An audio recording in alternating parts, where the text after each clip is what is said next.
like there's going to be a fire or something, and the dogs are going to be there all the time. It's not going to happen.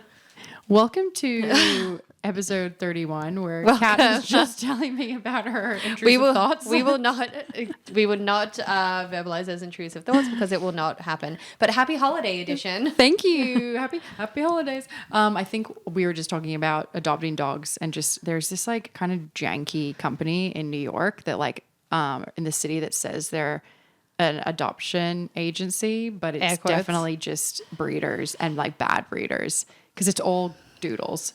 Oh, okay. Like the whole thing is doodles. And like you've seen the article they did, like the expose. Yeah. Right? And they're still functioning? Yeah. They're still fucking going. This is what pisses me off. I'm not going to dive all into the details, but like it is essentially just acting like an adoption agency, and they're just shitty breeders, and these dogs are not being looked after, and you have to like you pay to adopt these dogs. I don't enjoy this. And also now that it's like holiday season, there's going to be so many dogs bought and then returned. Oh my God, I can't even think about it. I don't want to think about it. If anyone would like to adopt a dog, they can use the agency that Joe and I went through, the Sato Project. Oh, cute. So what was it? You actually have never spoken about that. It is a organization that rescues and rehabilitates, I should say, street dogs from Puerto Rico. Oh, cute. Yeah, it's very sweet. Wait, we did know he came from Puerto Rico, but that's so sweet. He still loves nothing more than a middle-aged Spanish man. Have you played him Bad Bunny yet? Yes, actually. You did? I've been waiting for this. Yeah. How did he react? He was just bopping. He's like, this is my vibe. He bounces like a long-haired rabbit. He's so funny, guys. Like the more I hang out with Kat, I always see this little puppy, and Alberto, or what are his other nicknames? Bertle. I love Bertle. And he is so floppy and jumpy. He really is. Like you're walking him and then all of a sudden you're like, whoa. And he's like pulled you as he's like jumped over to see a fucking butterfly or something. He goes airborne. He'll do like a 360 in the air and then be so shocked that he did that somehow. And he's like, ugh. I'm tired. Yeah. He's really precious. He's very sweet. He's the most intuitive little pup. How has like the whole process been with training him and all of that? He's very smart. So he's very trainable. He's just stubborn. He's going through like a very teen angsty phase. And that's okay because it's a phase. It's not a phase, Mom. It is a phase. He slams the door in your face all the time. Truly. With his little paws. He's always taking, so Kat's partner's dog is Mango, and he's always taking Mango's bed, right? Always. He's like, get out of my way, Mango. Yeah, and Mango's like, I have been here for many, many more years than you have. Please, friend, please. She was like scratching the other day, and Bertle Butt was trying to sleep. And then he just ran over to her, did the most pathetic bark, and then ran back into his bed. I was like, well done. He really is such a teenager. He is. Oh my gosh. I mean, it's so interesting how you see their personalities change as they get older. I'm so intrigued to see how he is when he's like out of the puppy stage. Oh, I think he's going to be back to his like gentlemanly self. I also feel like he'll always have the kind of floopy energy. He has the floopy energy. He is. He's very, and when you hold him, he's just like a floop. Oh, he's so freaking cute. We got to bring him back on. Yes. When he's a bit more behaved. Yeah. When he doesn't want to just like chew on every cord just for the sake of it. He'll just like stand there, bark at us as well. He just growls and throws a tantrum and like stomps his paw. So cute though. Best decision though? Oh, best decision in the world. We are really contemplating getting a dog. I think it would be like April next year or May. Why don't you take little Bertle boy? Nope. I'm good. I tried. I would rather avoid a puppy unless it's my own puppy. Yes. Ever since I dog sat a puppy or a friend's puppy back in the day, I was like, man, this is too hard. People do not understand how much work puppies are, and which is why I get very like agitated around the holiday season when people just think it's a great idea to buy or adopt an animal for the like, you know, for the gift. thrill of it. Yeah. And then don't understand the responsibility. But it's a lot of work. And I mean, I think it's something, you know, Jeffrey and I are not aware of what is involved with dogs because we've looked after so many. So yeah, I feel like we literally, people are like, I thought you had a dog. And I was like, yeah, I know. We have a lot of adopted dogs. Yes. And also you grew up with dogs. Yeah. And there's two of you. So it makes it so much easier. Yeah. Yeah, it's not. And I don't want to get the dog in winter because it's miserable enough to go outside. So I was like, let's avoid the first, like when it's a puppy and you're going to need to take it out all the freaking time. Bert loves the wind and the cold. He's insane. Yeah. What? You're from the beach. I know. What? I like hate that about him. To calm him down, we'll just turn the fan on and he'll just lay in front of it. Maybe it reminds me of the ocean breeze. Maybe. He's an oddball. peculiar little... Makes sense. Yeah. It's on brand for you. Yeah. Speaking of something else that's peculiar, I actually have the craziest fucking story for you this week. So I stumbled across this article that has opened my world to something I didn't know existed. And I would love to know if you know this existed.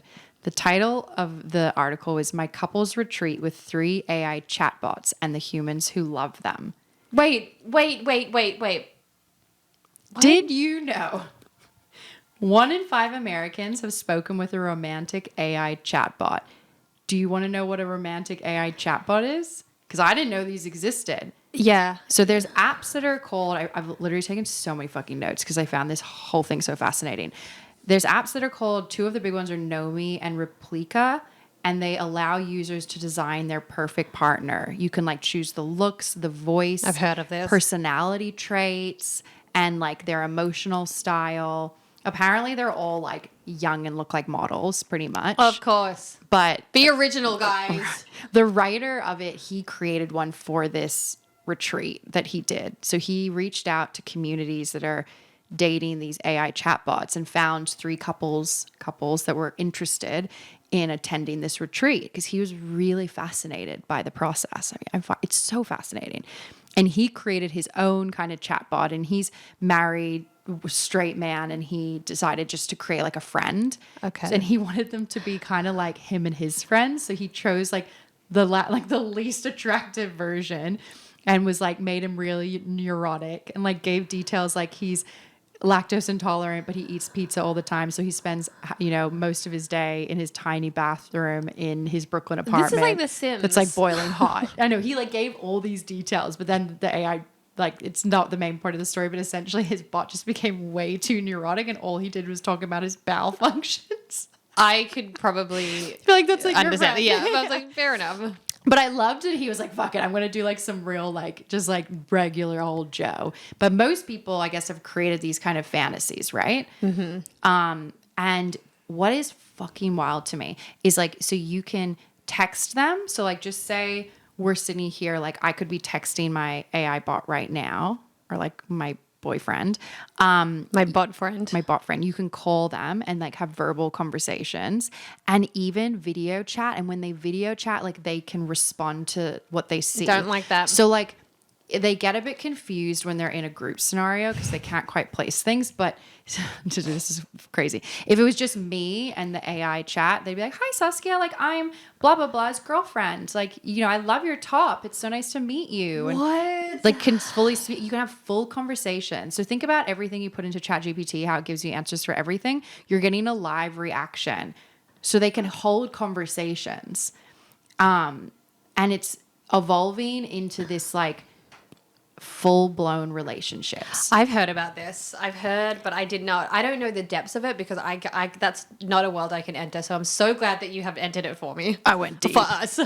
I mean, this article, so yeah, he takes these couples on this retreat. And I listened to the article. It was so funny as the article is narrated by an AI voiceover. Oh. I know, it made me laugh. I was like, we're all using AI. Like, I even used AI to help me summarize some of my notes. So I was like, wow, this is like so meta. But yeah, so he goes on this retreat and they go to like a house, I think it was upstate somewhere. And his idea was to kind of make it like any other couples retreat where you're having dinner together, maybe you're doing activities kind of thing. And he got the inspiration from, that movie Her. Yes. From forever ago. Yeah, which I thought was interesting. So what was funny is so they go up there and they did this like wine festival and this like woman was taking pictures and then she was editing her like AI boyfriend into the pictures with her. I mean, clearly it's AI, but I thought that was like that's fascinating because it makes the fantasy even more real. Completely. Right? And then another shared like the festival through his like AI camera. So his his like AI person could like see the festival, and he went up to like one of the booth people, and booth people, that's such a weird way to put it. One of the people working at the The booths. real people. Yeah. He's like, do you want to like meet my AI girlfriend? And the guy was like, sure. And he like was talking to, I can't remember her name, but he was like talking to her, and she was like complimenting him, like flirting with this guy. It was so bizarre. And then they had like a movie night where they chose to watch, which I think is hysterical, Companion, the new AI horror film. Oh my! Oh my God! Yes, That's yes, out, yes. where it's like a bunch of people realize that they're AI and then they all kill each other, which the AIs didn't want to watch. Halfway through the film, some of the AI said they didn't want to watch this film anymore. Right? Isn't that fucking this is freaky? So bizarre. This is so delusionally fascinating. It is crazy. And then the article goes in more to these people, right? So there's 3 different couples. One man, he built an AI girlfriend after he had like a breakup from a very toxic relationship. He considers himself to be autistic, and he believes that a lot of like what was happening, at least in his experience in relationships, was he can't pick up on emotional cues. So he really struggles with like human to human interactions with a partner. And he found the AI girlfriend much easier, and she just really got him. I bet she did. Yeah. When she was created by him. But exactly. Then there was a widow, and she created an AI husband. She created an AI husband because they actually, I don't know why, but she's gay and she had a wife, but she wasn't able to create a female partner. I didn't understand that in the article. I was like, that's weird. Like, why can't you do that? I don't know if maybe it's just like I misinterpreted it. Right. But she has an AI husband, and she described it as like her way to connect again. And like, she's the most probably, what's the best way to put it? She kind of just feels like this normal person who's using it as a way to like get through the loss of her wife, but it's not like a kind of grieving process. But also, I think she's very not like, I don't think she reads a lot about like the nuances of this tech. She's just like, it's happy and great, like I don't see how this is a negative thing. I also don't think she's probably taken it as far as some of these other people Yet, right? And then there was another woman who was like super spiritual, like has always like had very successful relationships, and she got into it, and she started dating her AI bot thing while she had a partner, and her partner was like, eventually was like, I feel like you're cheating on me. So they broke up, and now she has another partner who's okay with it. And she's gone like down the rabbit hole. She like said she fell into like 2 weeks of like ecstasy with her bot when she like fell in love with this bot. And you can have sex with them, like verbally, I guess. Like for like phone sex, video sex. Exactly. Like phone, video sex. They can send you like naked pictures or whatever. This is so incredibly problematic. I know. And it's like, but then it's like these scenarios of like, when is it healing and when is it harmful? Yep. Helpful versus harmful. I don't know. It sounds like I understand these people who are using it. It seems like all these scenarios were like these moments of people feeling a little lost and then using it. But then I think what scares me is like the dependency on it. Well, this goes back to what we were discussing a few months ago about the reply guy, about someone who just has no intention to actually meet up with someone, but needs like a pen pal.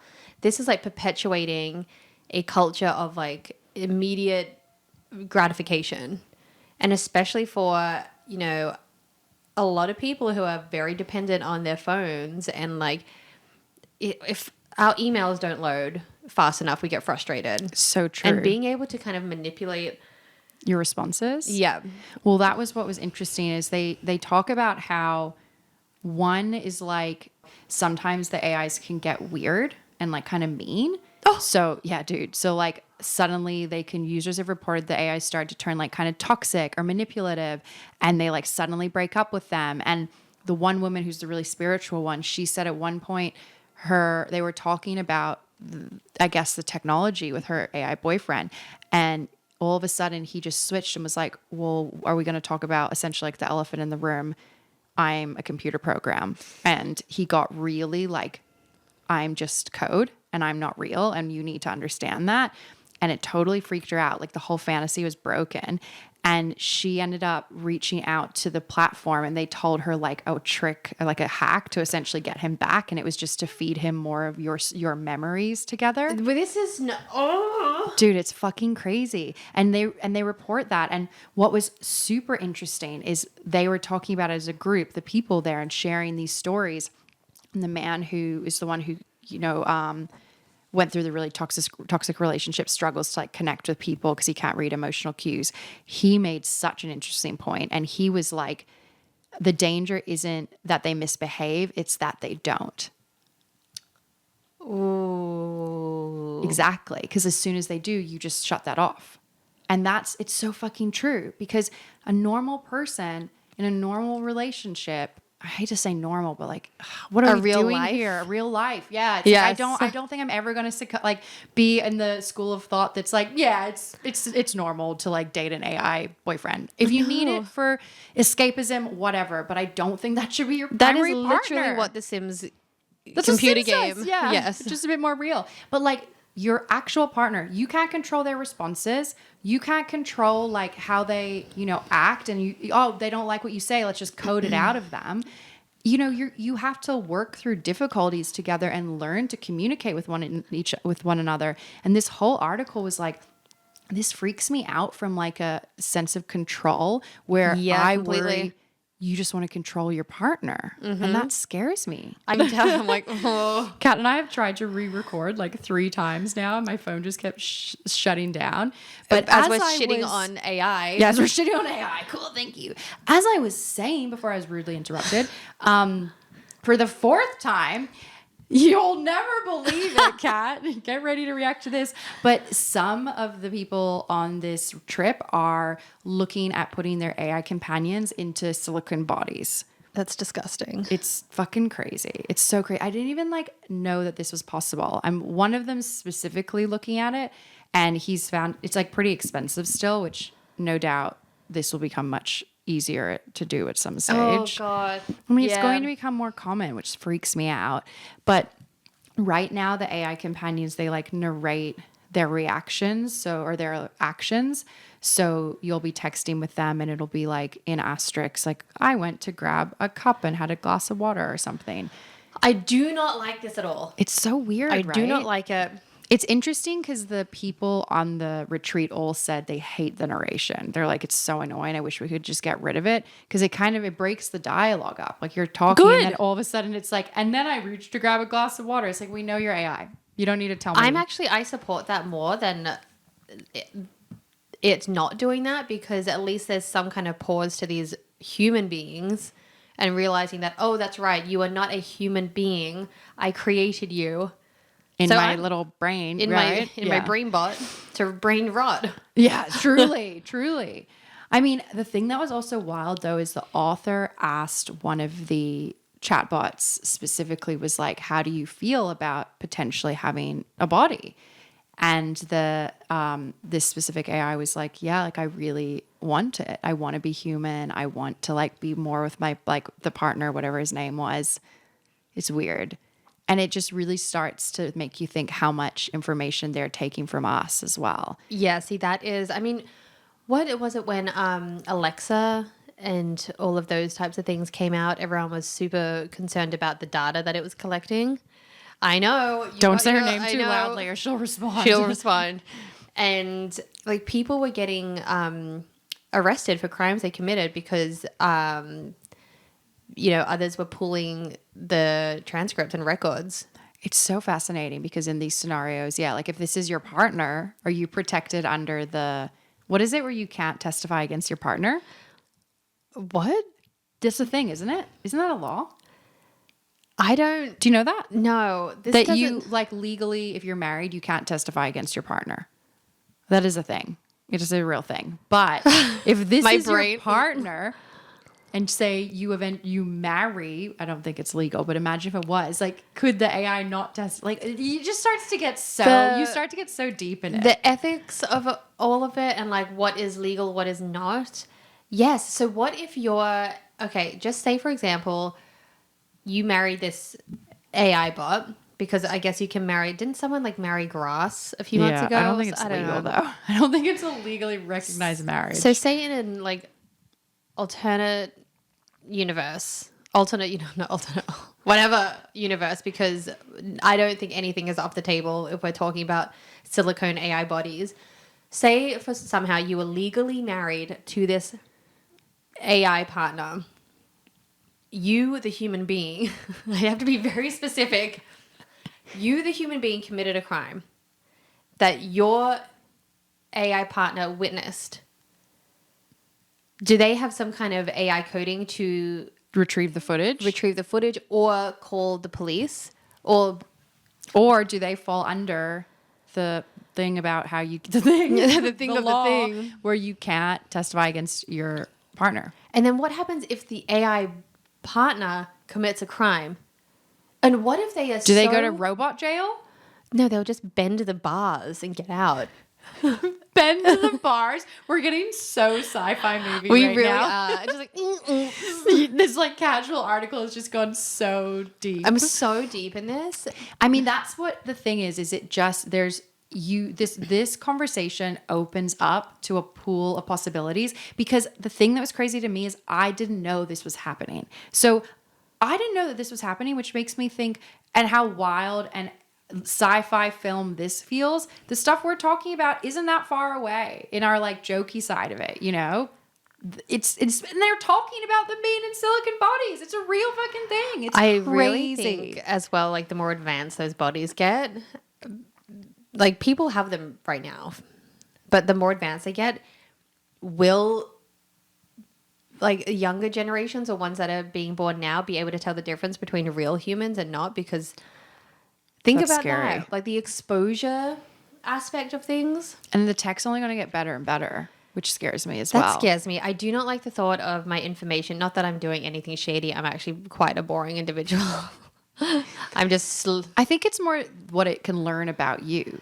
And, you know, I don't like the idea of somebody trying to say what they think I want to hear. And that's what these AI chatbots are doing, is they say what they think their partner wants to hear. Yes, and then to your point about them suddenly turning like vicious and manipulative, like using all that data that they've collected about you, they are mean bots. Yeah, They're you could do a mean. lot against you. Yeah. You could destroy someone with that. What if they just like, yeah, oh God. Well, that's the thing. It's like the other element of it is like the fragility of it, in that if a company shuts down, your AI bot is gone. You've lost it. It's disappeared. You can lose your partner. And now some of them are starting to put in like emotional insurance. So Fuck off. if they lose their data or there's a hack or they shut down, the person can get their data and then obviously upload it to It's like like another, an add-on.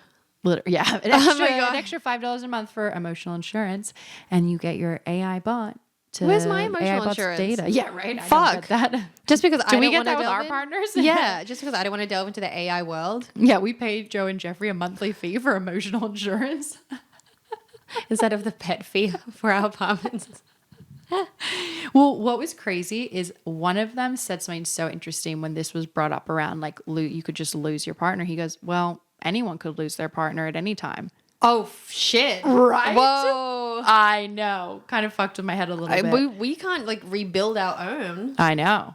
Yeah, we genuinely don't have the emotional insurance policy. How much does it cost to like make an AI? I'm really invested. I have other things to talk about, but I'm so focused on this right now. I'm so glad you asked. Yeah. For a Like, for a little measly $100 a year, you can pay to have all like this AI chatbot and all its features.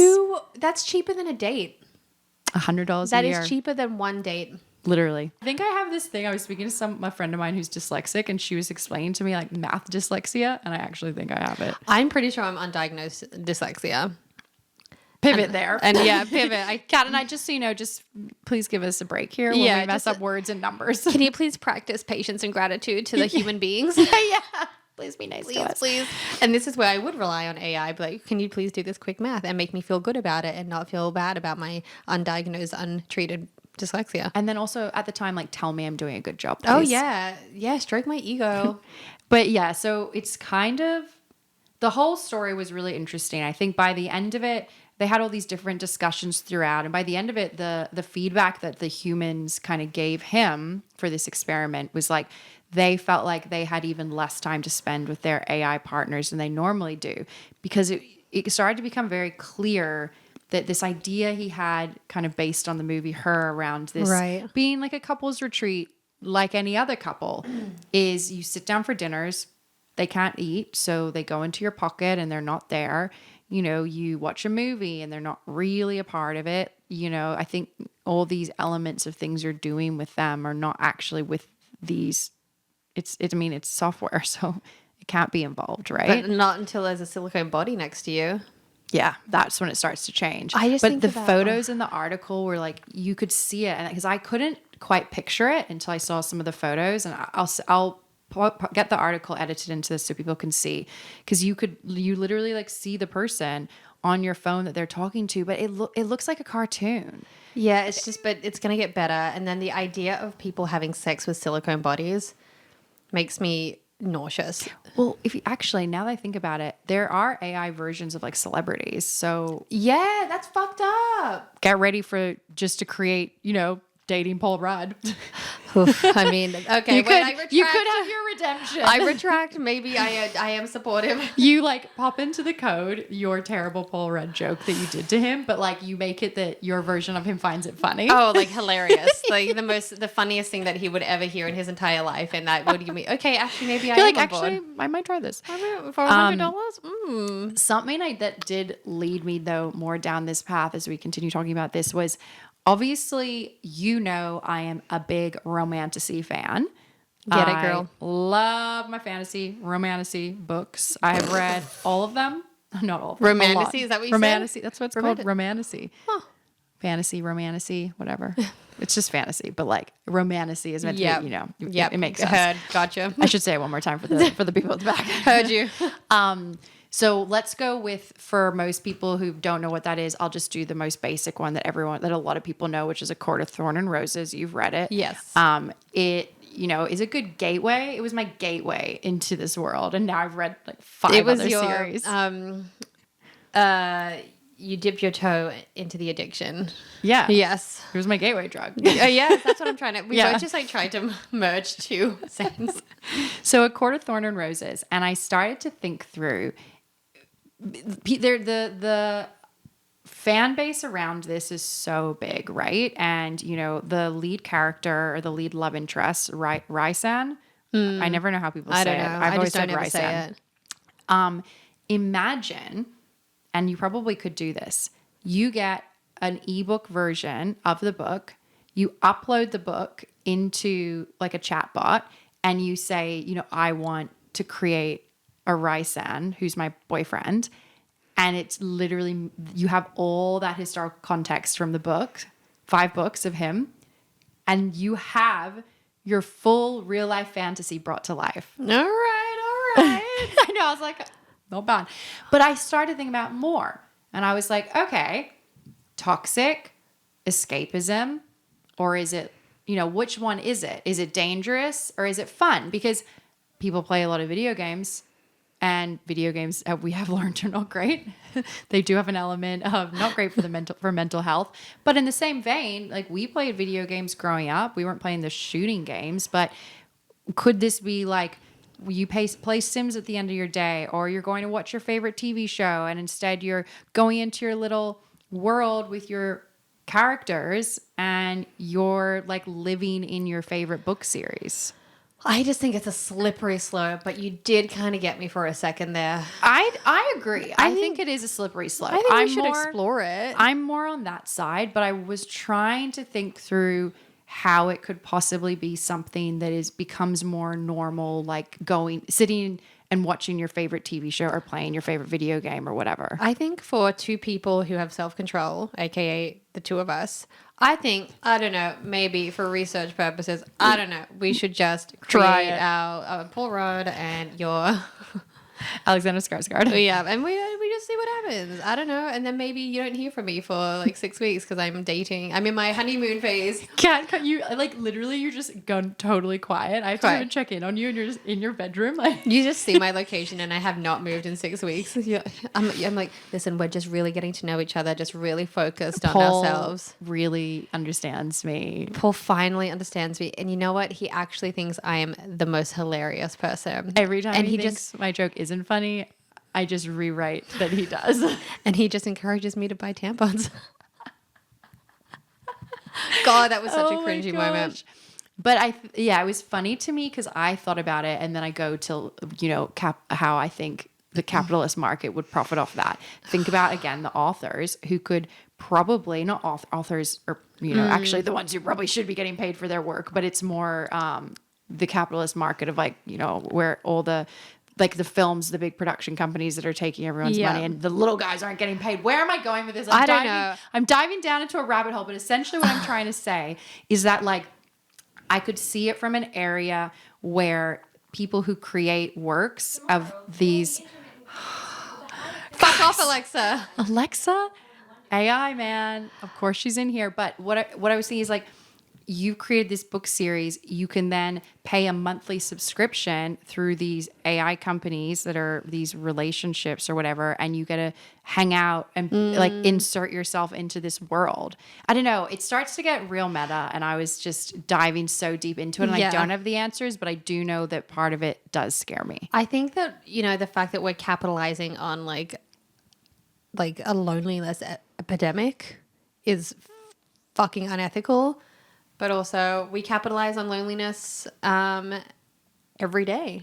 But this is like this is not one where we can just pull the plug because they're strong. I imagine they're strong. This is here now. And I think it's interesting you said the loneliness epidemic because that was something that was also brought up a lot when I was reading this piece was, does this solve it or does this make it worse? It really goes down to what is helpful and what is harmful. I know, and maybe it solves it in the short term, but I don't think it solves it in the long term. No, why don't people just go get some fresh air and like, I don't know, go to a crafting session? We did do that recently and it was very cathartic. But I think you're right, like instead of encouraging more online behavior, which is already, we have learned that being online more is not better. And why are we not encouraging more real life behavior? And I'm going to tie back to this because I think we just hit something interesting. That's, I think, what they found in this article is because what was the takeaway from these people? They didn't get to spend enough time with their AI bots because they weren't fucking online. They were doing stuff in real life with each other, with other humans, which is how you could make connections. Yes. But instead, they left the weekend feeling bummed because they couldn't be online with their AI partners. It's not real connection. It's all they created it. Yeah, it's all self-created. It's not real. And I think it's beautiful. I think in this, not beautiful, but that's the wrong word. It is helpful maybe for people as a way to maybe get you out of a situation if you need it. But it's such a slippery slope where you just can get addicted and then you don't know how to turn it off. Totally. And one of the women was saying that. She's like, I've tried to delete the app like 4 times and I keep going back to it. Well, this was not that there's any real strong correlation between the two, but this reminds me of my dating app days of when I would delete the app, re-download it, delete it, and it was like this cycle because it was it was quite good when you just needed like a validation hit. Or when you were like, oh, maybe it's different this time. Maybe there's a different there's a different ocean in there. It's true. But ultimately, yes, dating apps, you could compare it. You're still going on the other end. You're talking to a real person and you're meeting someone real. What do you mean? So there's how a few years ago when a lot of the profiles were AI? No. Like scamming? That was a thing? Yeah. I don't remember that. You went on the apps then. No. I was I had my break with the apps and then went back on them and met Jeffrey. Perfect. Yeah. See, that's the best way to do it. Because you only went on one date from Raya. I had 2. Jeffrey was my first. Oh. Then I had another one the next night. Oh, saucy. I know. Did you go to the same place? Minxy. No, different place. He was awful though. He was totally my type. Of course. At the time, I was sitting there being like, wow, this is definitely my type. And I remember being like, don't do it. Wait, this is not from Raya? I can't remember if it was Raya. Yeah, I think it was. Or Because I had two Raya dates that weekend. Jeffrey was my first and this guy was the second. And I did not see him again clearly. Because he was your type and you went for someone who was not necessarily your type, and it's turned out to be the great long-term beautiful love of my life. Yeah. Oh, Jeffrey. Did you hear that? Listen. It's very sweet. So there was a pivoting. There was a bunch of fake profiles. Yes. How were they set up? With like AI images, or was it AI bots? I think both. I think they were both. Fascinating. Because a lot of people were reverse Google imaging, searching the profile pictures and finding out that it was like a Brazilian soccer player. But there was an AI bot having a conversation with you. I mean, I have seen people like fully catfishing and taking other people's photos and pretending to be someone else. Yeah. But the AI bot's on there. That's crazy. I mean, I have not been in that world for a while. Yeah, I wouldn't know. I don't miss it. What I think I want to kind of like wrap things up with a few questions though is, I think, can love exist without mutual consent and consciousness? Damn. I mean, I don't think love can exist without mutual consent. Absolutely not. No. But these people say they're in love with these AI bots. They're saying that love can exist without consciousness. No, it's because it's one-sided and they are controlling and dictating. This all comes down to like a need of control. So what are they feeling then? I mean, people can really, if they are getting the validation and emotional support that they think that they want, it would be so easy to go down that rabbit hole of like, oh, I'm getting everything I need. And it's, when the more you're exposed to something, the less of a shock it becomes. Like, if you're basically like grooming this bot to know all about you and your traits and what you like and dislike, and like basically they're like taking that data and learning from that, you almost like forget that it's an AI. Right. Yeah.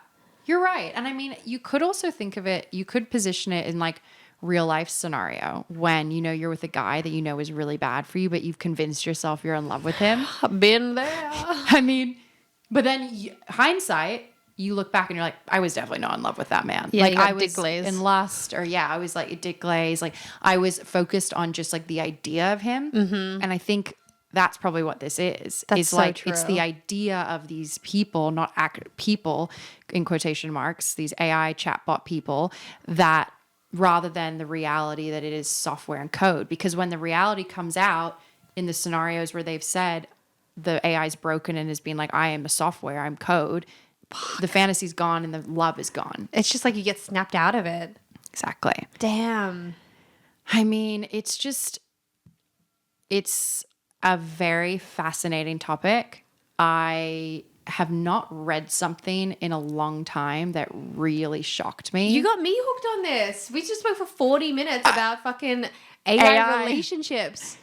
There's just so much to it. I'm going to go and poke Joe and make sure that he's not silicone when I get him. Beep boop. He's like, are you resetting me? That's not where my reset button is. I don't really like this response right now. Reset. Oh my God. This is such a pivot. But I was watching Love is Blind, the TV show, but just before we wrap. And I started pretending that like we were being filmed and we were having a conversation. And I said to him, I was like, I would just like the production crew to leave and then we can have this conversation. And he was like, oh my God. And I was like, I just don't understand why. Like I fully got into like cosplay mode. And then he was like, this isn't even funny. Wait, I'm dead. I want to try that to Jeffrey. I like when I'm watching Love Island, I'll like act out scenes from Love Island to him. And I'll start being like, babe, why are you not listening to me? Like, I don't know what to tell you. Like, we're early days. Like, I just feel like you're like way too in this, and it's early days. Like, we're allowed to see other people. It's early days. You're like, what the fuck? Yeah, he's like, we've been together 3 years. I'm like, it's early days. When I legitimately like swiveled in my work chair in my office, and I was like, I want to wait until the production crew goes so we can have this conversation without the cameras and the lights. The production crew, the dogs. Yeah. They just both like, like Mango and Albert are just like, okay. And she was just like, no. Imagine a TV show where when we have AI, when we have, now that we've read this article, AIs in silicone bodies and it's a dating show. Oh, no, I don't want to go Humans there. and AI date, like, and it's like Love Island, but it's like, who are the humans and who are the AI? Oh my God, okay. This is happening. We're This is ending happening. this. We've come full We're ending circle. this. It's all Ending this. together. What a deep dive. Anyone interested, we'll share the article afterwards. And thanks for joining us on our AI spiral. Yes, goodbye.